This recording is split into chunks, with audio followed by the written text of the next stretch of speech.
Hey guys, welcome back. My name is Brandon. We have an interesting episode today. We're going to be doing some stick welding with a 7024 electrode called jet rod, and we're going to be comparing it on AC with a buzz box and on DC. And we're going to talk about the differences between AC welding and DC welding.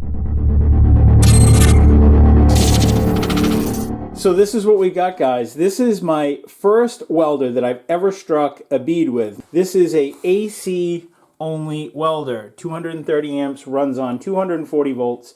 I just recently fixed it in last week's episode. I'll put a link up above if you want to check it out. So that's kind of prompted this episode because I got a lot of comments of, well, why would you want to use that? Or a lot of discussion about between an AC only welder or a welder that will do DC. What is the difference between the two?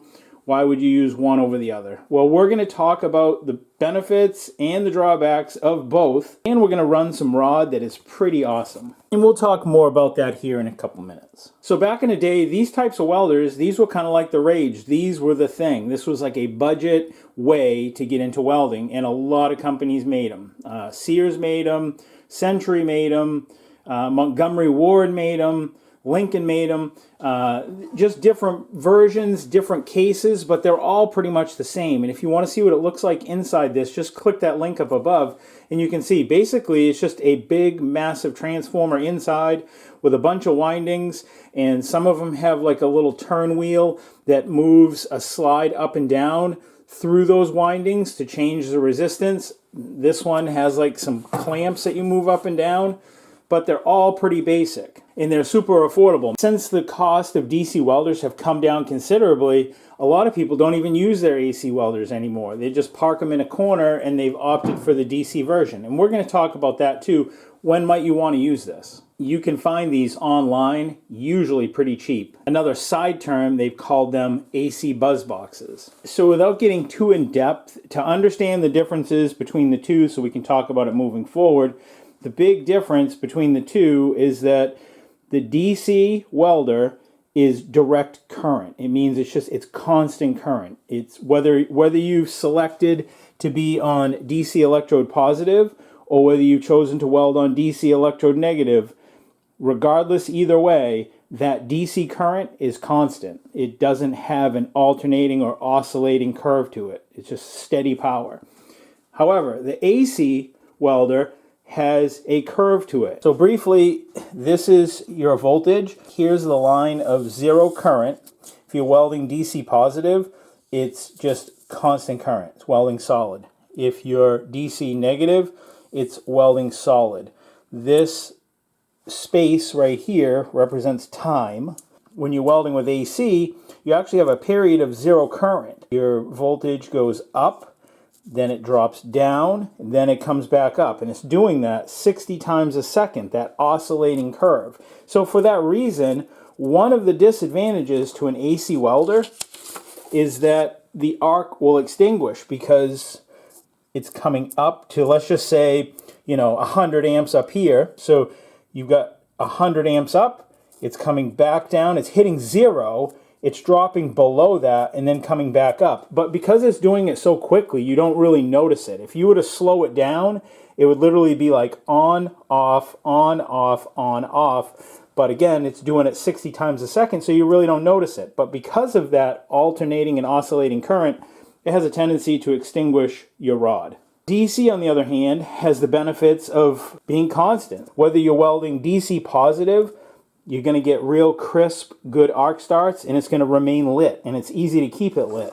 If you go DC negative, you're again below that current line, so DC negative actually has less penetration than DC positive. So DC negative, based on this zero current line right here, DC negative actually is really good on thin metals. DC positive is really good on thick metals. Well, how does AC fit into this scheme of it all? Well, judging by this sine wave, you can see that it actually fits between the two. It's kind of like the balance. It's really not strong as DC positive is, and it's not as good as DC negative is. It's kind of half of each. So AC kind of fits in between DC. So you can see it's not going to have a crisp arc start. It's not going to be as deep a penetration as DC positive, and it's not going to be as good if you want less penetration, as DC negative. It's just going to kind of halfway do it in between in the middle. You know, one of the biggest benefits of an AC machine is that they're affordable. AC machines are generally cheaper than a DC machine just because there's less to them. They're very simple. There's basically a bunch of wire in it with a coil and something that slides in between it to interfere and change the resistance of that coil. So aside from price, one of the other main advantages of welding with AC is that it's not affected by magnetism, which can cause arc blow with a DC welder. Now, what arc blow is, basically in short, is that if you're welding two pieces of metal together and maybe the metal has become magnetized for whatever reason, or that the metal has actually induced a magnetism due to the current, what'll happen is that the electrode, rather than just like wear back evenly like electrodes do,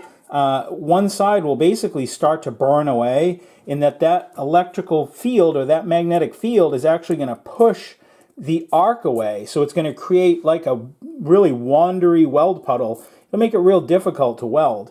That can be found also if you like fixturing up using magnets. Anyone who's ever used magnets around your metal workpieces to fixture up things will know that when you're welding around magnets, it's difficult. The weld puddle doesn't work right. Well, AC welders aren't affected by magnetism. And the reason for that is because it's constantly breaking that bond, I guess, is how I would refer to that, as DC is just staying constant. That magnetism is being broken when it's going past that zero current point and then coming back up. That's how I refer to it as. I'm sure there's engineers that could explain it much better than me, but just in general, know that if you have some issues with magnetism, you're working around magnets, or you have to weld on a magnet, or your steel becomes magnetized, an AC welder is not affected by that whatsoever. A DC welder, however, is. We're going to be real quick talking just about rod selection, because it does matter sometimes, not always, but you look at the box of the rod that you want to buy and it'll tell you, can you run it on AC or DC or both? And a 6010 rod is a DC only rod, so you're going to run 6010 on that. 6011 can be run with AC or DC. The only difference between the two is the outside flux covering. One is better designed for AC. Then you got 7018 rods, which we all love. That's an all-position rod. It's a low hydrogen rod. It can be used on DC and on AC. Some people say it can't be. It certainly can be used on AC, but they also make a 7018 AC rod, which again, due to the covering on the outside, it's a little better designed for running it on AC. Then 7024, which is also referred to jet rod, which is what we're going to be running today. And if you guys have never run jet rod, you're kind of in for a treat, because it's not a low hydrogen rod. It's not susceptible to moisture like 7018 is. 7018 rods should really be kept dry. 7024 rods don't have that issue. They can be run on AC or DC. They're referred to as jet rod, and there's a reason for that, because these things just pour down a ton of material, high deposition rate, but the only difference is it can only be used on the flat, or horizontal. You'll see what I mean. If you've got something that you really need to make look good, and it's a nice big thick meaty fit up, and it's on a horizontal, this stuff is like butter. This stuff is pretty cool. If you've never used it, give it a try. Right, so let's get to running some of this, and what we'll do, guys, is we will compare running 7024 on DC and 7024 on AC, the same rod. We'll see exactly about the bead appearance, what it sounds like. Is there a difference? All right, guys, we're going to talk real quick about safety. We're not going to dwell on it. Get yourself a welding jacket. If you don't have a welding jacket, get yourself a nice cotton jacket. And the reason for cotton is that polyester jackets will melt.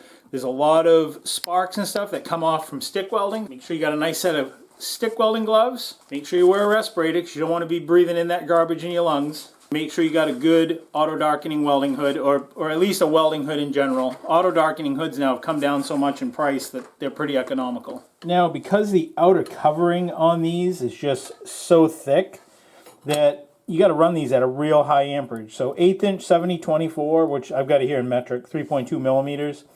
On AC, these are going to burn good right around 170 amps. To compare that to a 7018 rod, same diameter, 1/8 inch.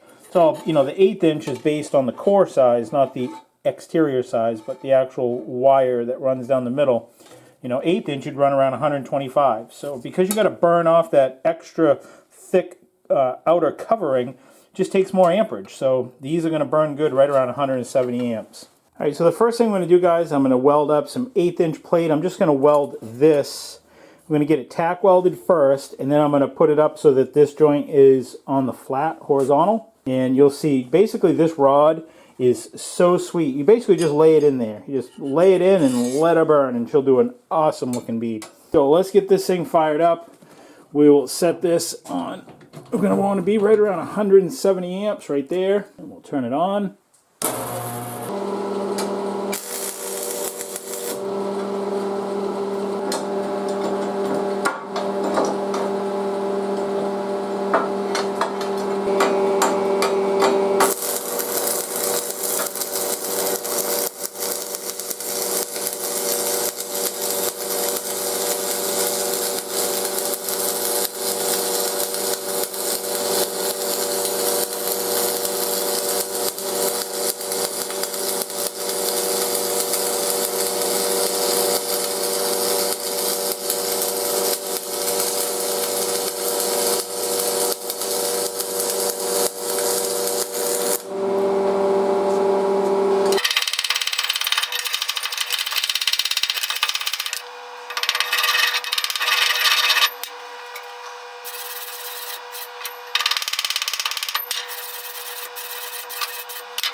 So there it is, guys. I don't use 7024 very much. This was the first arc I've struck with it in probably 10 years. But again, you can see how this is just a real nice bead profile. Lays in there really nice, does a great job.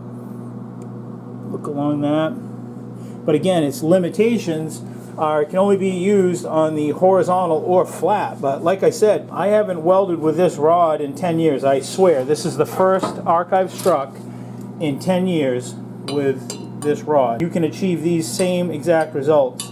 The drag angle is pretty typical to any stick welding operation, and you're just holding it in there, you know, 45 degrees on each side, and you're just dragging it. You're almost kind of like shoving it in. Basically, I've always had really good luck welding 7024 on AC, so you can see hardly any spatter.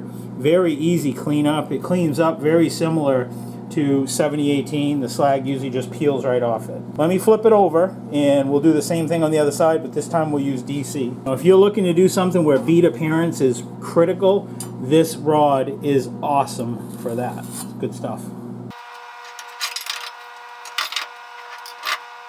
So I marked it that we did this side up under here with 170 amps on AC. I flipped it back over. I've got it fixtured back up into my fixture table. And if you want to see how I built this fixture table, I'll have links up above. Not only did I build the table, I made a template that makes it super easy as a DIY project. It's foolproof. You can't mess it up, or it'd be hard to mess it up.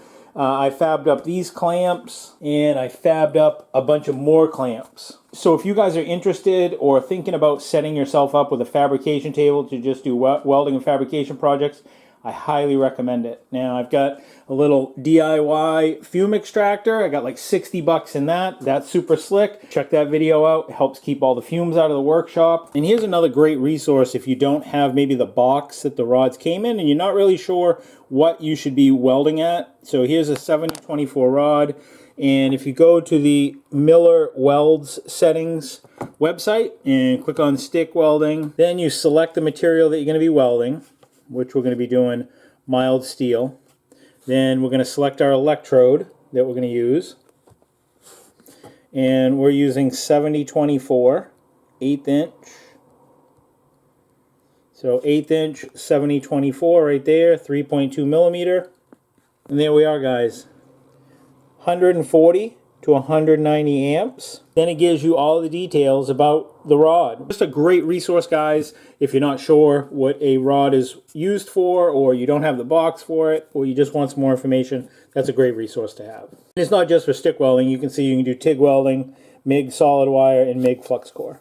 So now it's time to switch over to my DC welder, and for this one we're going to be using the MIG 205 DS from Welder.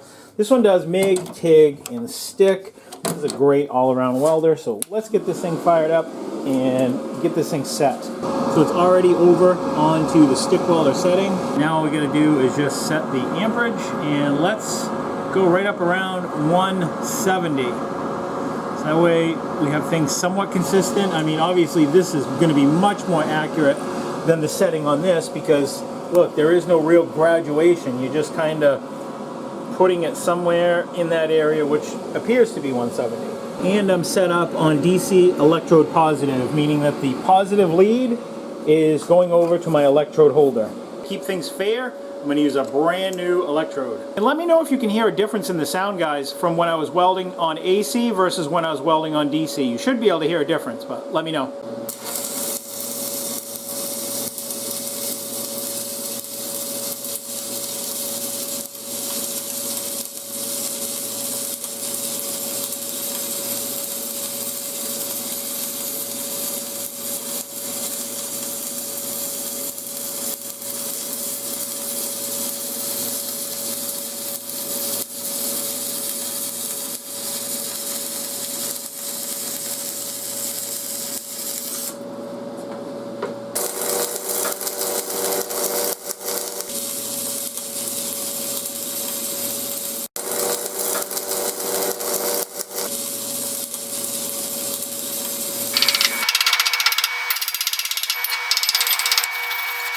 And here's DC, 170 amps is a little hot, but let's take a couple looks at it. Still very, very nice bead appearance. Looks very nice, very presentable.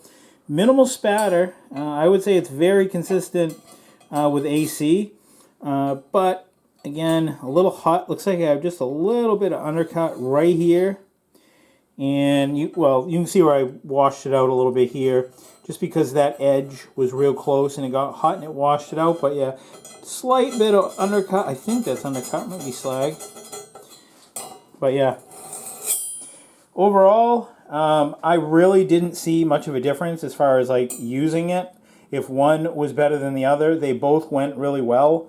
So let me know what you think. If you guys have an AC welder and you have a DC welder, do you like one better than the other? But I can tell you honestly, running this rod, it ran nicely with both. I really liked it. And here's just a little bit of information I printed out offline, guys, just to give you a couple ideas of what you can use it for. So it's good for making high-speed horizontal fillet and lap welds on mild steel and some alloy steels such as earth moving, construction equipment, truck bodies, ships, barges, and rail cars. It's just a real nice production rod. Like I said, puts down a lot of material fast, and it just has a nice bead appearance. However, only limitation is it can only be put down on flat and horizontal. If you've got flat and horizontal applications or a small part that you can flip and make flat and horizontal, this stuff will lay it down real quick, real fast, and it's strong. And because this rod isn't susceptible to moisture, you don't have the issues that you have when using a 7018 rod. And that's all there is to it, guys. I want to thank you for watching. Thank you guys for tuning in. If this is something that you like, don't forget to rate, comment, and subscribe. New videos every Friday. If you're wondering what I'm working on before it makes it up to YouTube, you guys catch me on Facebook